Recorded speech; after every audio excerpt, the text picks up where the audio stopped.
Good morning students, कैसे हैं आप सब बच्चे। आज हम बात करेंगे डेवलपमेंट ऑफ जाइगोट, यानी कि हमने लास्ट वीडियो में किसकी बात की थी। हमने बात की थी किसकी, मेल एंड फीमेल के फ्यूजन की, जिससे क्या बना था, जाइगोट बना था। अब हम देखेंगे जाइगोट का डेवलपमेंट कैसे होता है। ठीक है, जाइगोट से एम्ब्रियो का फॉर्मेशन कैसे होता है। तो जाइगोट तो बन गया, अब आगे क्या क्या प्रोसेस होती हैं, उसके बाद एम्ब्रियो बनता है। तो सबसे पहले इसमें स्टेज आती है बच्चे क्लीवेज। ठीक है, तो ये स्टेजेस आपको याद रखनी है, एग्जाम में बहुत पूछी जाती है।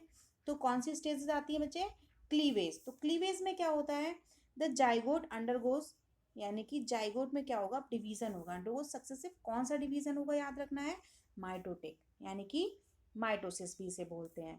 ठीक है, जिसको हम क्या बोलते हैं, cleavage.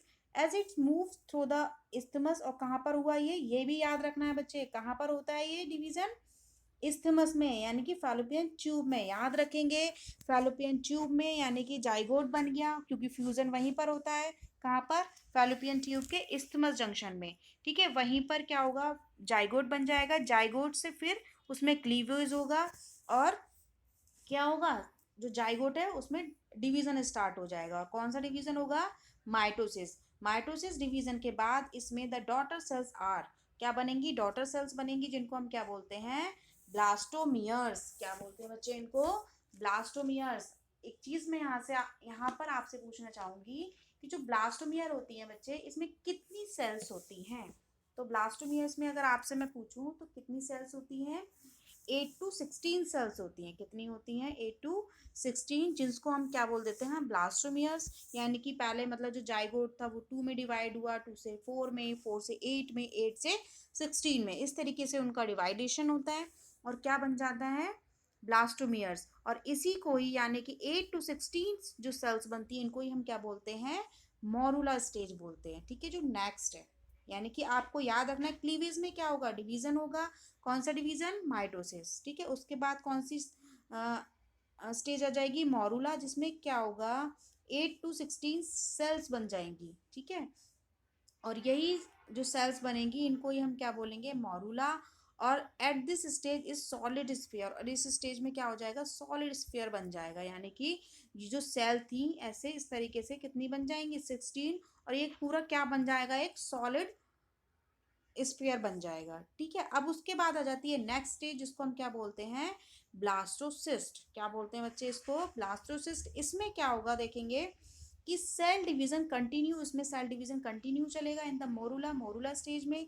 And the blastomere becomes arrange along the periphery line central cavity called blastocoel. यानी कि इसमें क्या होगा, एक periphery leaving a central cavity बन जाएगी, जिसको हम क्या बोलेंगे, ब्लास्टोसील।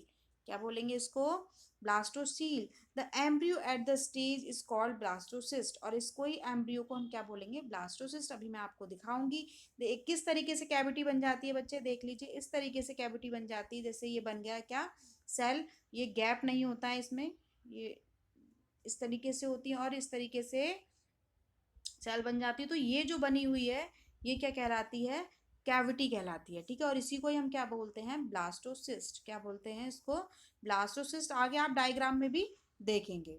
ठीक है, उसके बाद अब ये ब्लास्टोसिस्ट बन गई।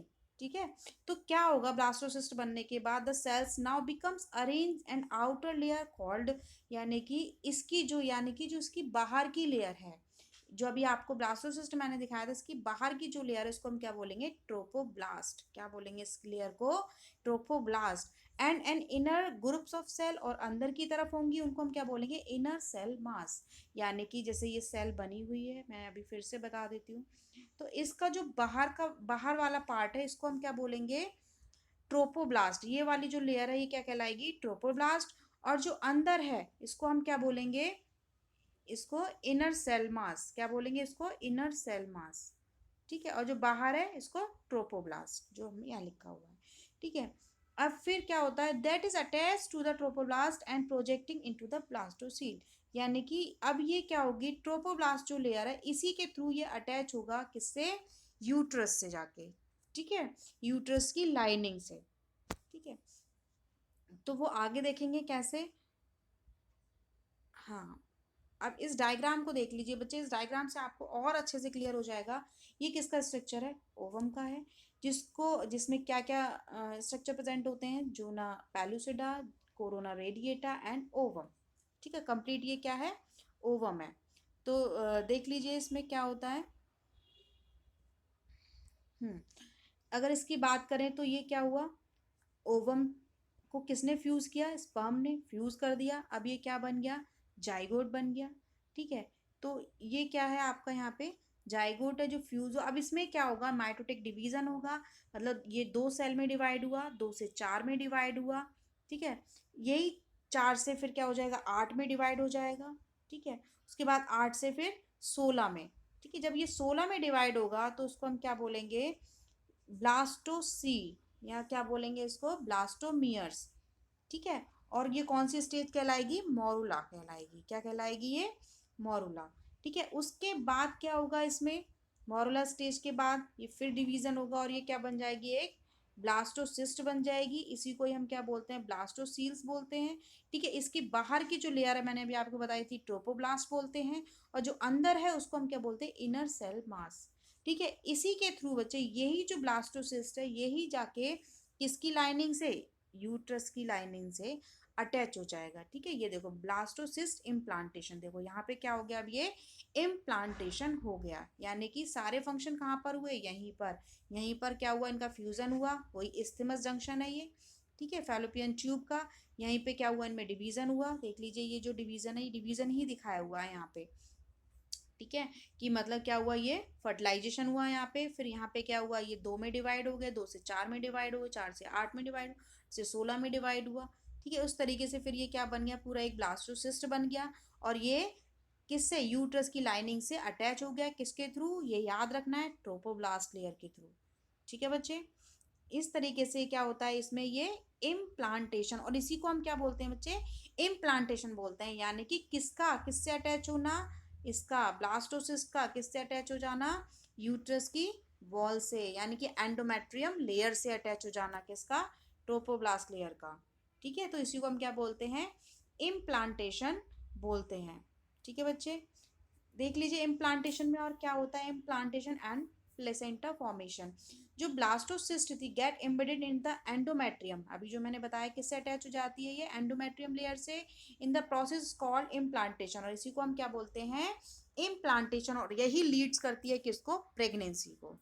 ठीक है, उसके बाद आफ्टर इम्प्लांटेशन, यानी कि ब्लास्टोसिस्ट अटैच हो गया किससे, एंडोमेट्रियम लेयर से, उसके बाद क्या होगा कि जो प्लेसेंटा है इस फॉर्म्ड पार्शियली, अब वो क्या होगा, प्लेसेंटा बनने लगेगा।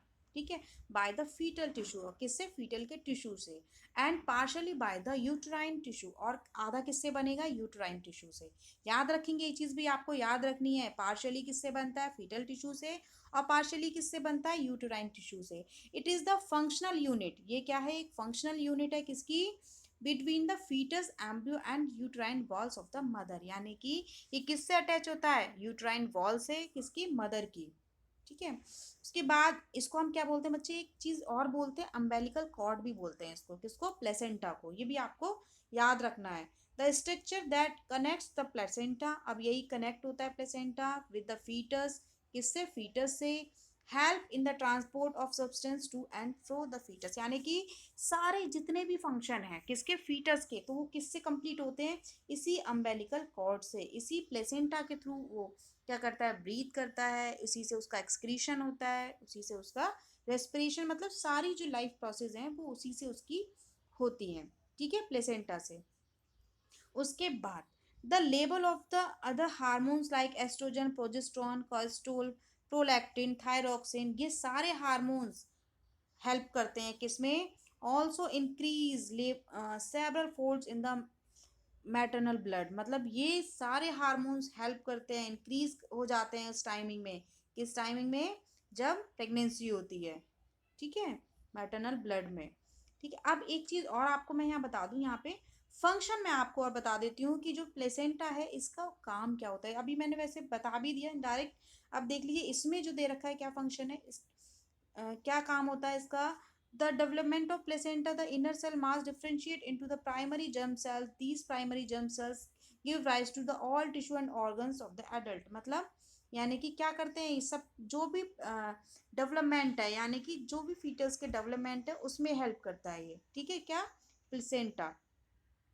उसके बाद by the end of the 9 month, जब 9 मंथ कंप्लीट हो जाता है तब क्या होता है, the fetus completely develop and ready to delivery, अब वो क्या हो गया, रेडी हो गया डिलीवरी के लिए, ठीक है।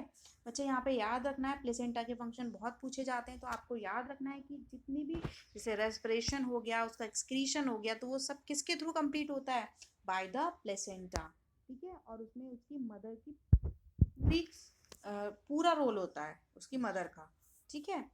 उसके बाद क्या होगा, जब वो कम्प्लीटली मतलब कंप्लीट हो जाएगा, डिलीवरी के लिए रेडी हो जाएगा, तो एक चीज़ यहाँ पे याद रखनी है बच्चे कि कौन सा हार्मोन रिलीज होता है, ये बहुत पूछा जाता है, ठीक है, डिलीवरी के टाइम पर। तो वो कौन सा हार्मोन है, रिलैक्सिन हार्मोन रिलीव होता है, ठीक है, जिससे क्या होता है, एंड ऑफ प्रेगनेंसी, प्रेगनेंसी के एंड में, जिसकी वजह से क्या होगा, बच्चा मतलब बेबी जो है डिलीवरी होती है, ठीक है। कौन सा हार्मोन रिलीज होता है उस टाइम पे, रिलैक्सिन हार्मोन, ठीक है। ये आपका देखो कंप्लीट 9 मंथ का एक बेबी दिखाया हुआ है। तो इस तरीके से क्या है, कोरियोनिक ब्लाई, ये क्या कहलाता है, डेसिडुआ प्लेसेंटेलिस। उसके बाद यूटेराइन कैविटी, क्या है ये, पूरी एक यूटेराइन कैविटी। उसके बाद ये क्या है, अम्बेलिकल कॉर्ड, देखो यही जो है मतलब बेबी के किससे, नाभि से जुड़ी होती है, और मदर के भी किससे जुड़ी होती है, नाभि से ही जुड़ी होती है, ठीक है। उसके बाद यॉर्क सैक, ये क्या है, यॉर्क सैक, ये अम्बेलिकल कॉर्ड मैंने बताई दी जिससे इसके सारे फंक्शन होते हैं। ये क्या है, फीटस है, ठीक है। और ये वो पार्ट है, या इसे हम क्या बोल देते हैं, बर्थ कैनाल भी बोल देते हैं, जहाँ से क्या होता है, बेबी डिलीवर होता है, ठीक है, सर्विक्स के थ्रू, ठीक है। ये पूरा एक जो है इसका स्ट्रक्चर है। उसके बाद अगर बात करें इसके पार्चुरेशन की, तो बच्चे नेक्स्ट वीडियो में मैं बता दूंगी, पार्चुरेशन एंड लैक्टेशन कंप्लीट कर दूंगी। Thank you and have a nice day. अगर किसी को कोई डाउट है तो पूछ सकते हैं। Bye bye.